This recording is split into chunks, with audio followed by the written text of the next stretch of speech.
Hello everyone, this is Akang Suman here. Now we are going to start the next topic, that is dynamic analysis of the slider crank.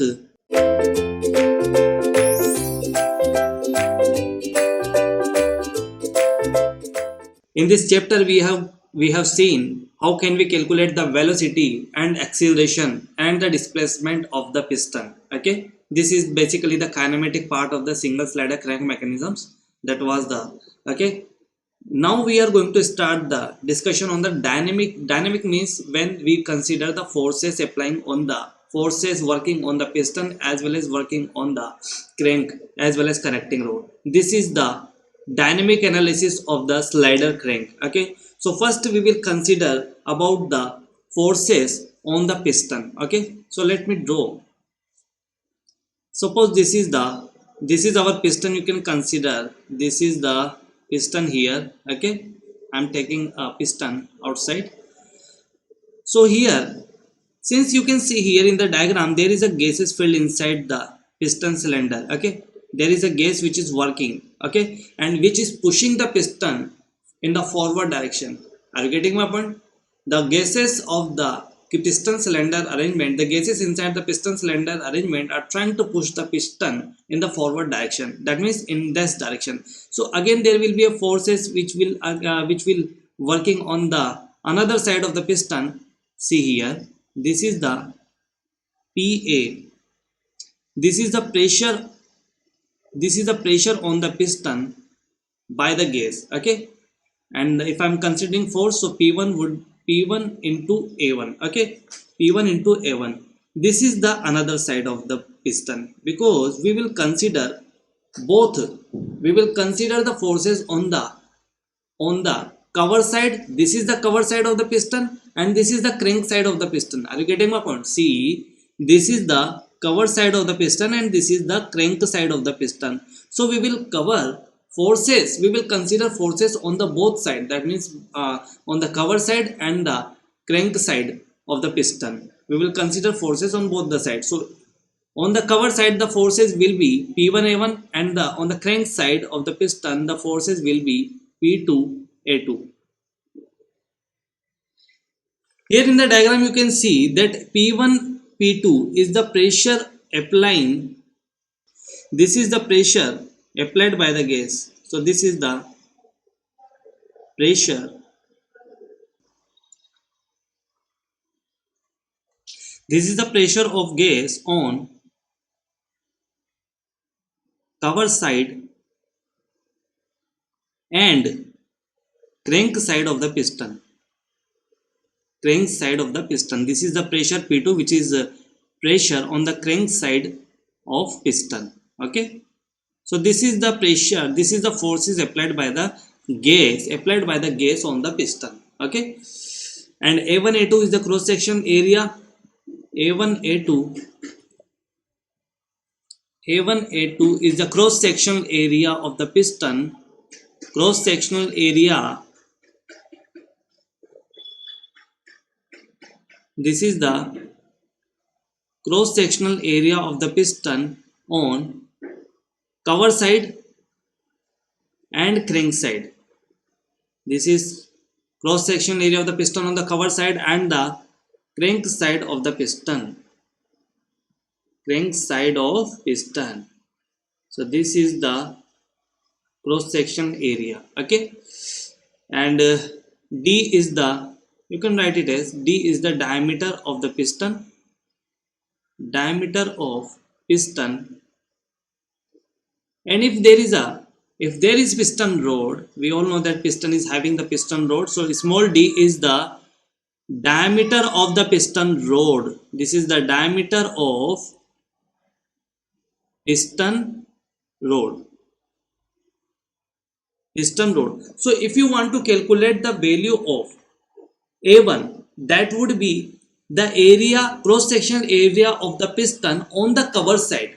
See here, we have seen A1 and A2 is the cross section area. So A1 is what? If this is piston, we all know this is piston and piston is having the piston rod like that. Okay, so this is the piston and this is the cross section area of the piston on the cover side. So this would be A1. So this would be A1, and A1 would be equal to pi by 4 d square. But what about A2? A2 is the cross sectional area of the piston on the crank side. So this is the small d. Diameter of the diameter of the piston rod is small d, and diameter of the piston is capital D. So the area would be pi by 4 d square minus d square. Are you getting my point? So this is how we can calculate the area A1 and A2. But if I want to find out the gas pressure, net pressure by the gas, net forces by the gas on the piston, how can we calculate? See here, I already told you that if this is a piston and this is the F1, that is P1A1 force on the cover side, and this is P2A2 force on the crank side. So the gas forces would be P1A1 minus P2A2.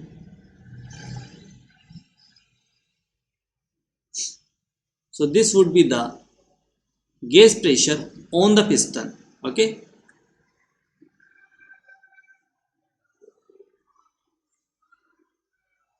This is the gas pressure on the piston P1A1 minus P2P2. In the question, they will give you the pressure on the cover side and the crank side, and they will give you the cross section area. Either they will give you the diameter of the piston and the diameter of the piston rod. So this is how you can calculate the gas pressure. Now this is the gas force which is working on the piston, which is trying to push the piston into forward direction. Okay, so there will be another forces which is working on the opposite direction of the motion. Okay, so here I am going to write the force which is working on the opposite direction, which is trying to oppose the motion of the piston. What are those forces? So first is inertia forces. Okay, we all know that inertia forces is working in the opposite direction to the motion. In which direction is motion is going on, in the opposite direction there will be inertia forces which is working. Okay, so first force which is going to be oppose the motion of the piston, so that would be the inertia forces.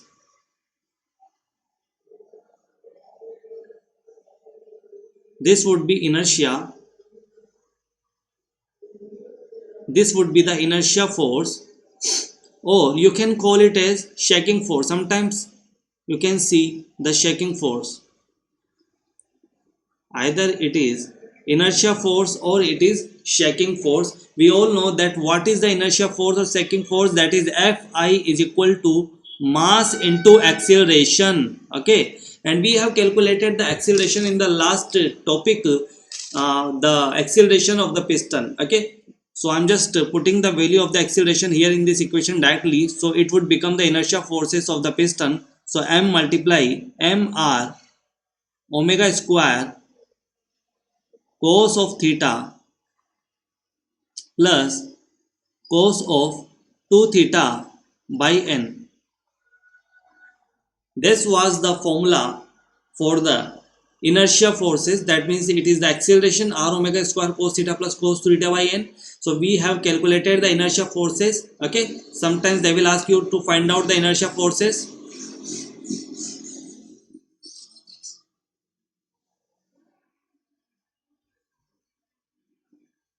So this is how you can calculate the inertia forces. Okay, if you remember the formula of acceleration, you will be able to find out the inertia forces or shaking forces. Okay, now the second type of opposing force is kinetic friction, because the piston is in motion, and when the body is in motion there is a kinetic friction which is working, which is trying to oppose the motion of the body. So second force is kinetic friction. Kinetic friction, it is always working against the motion of the body.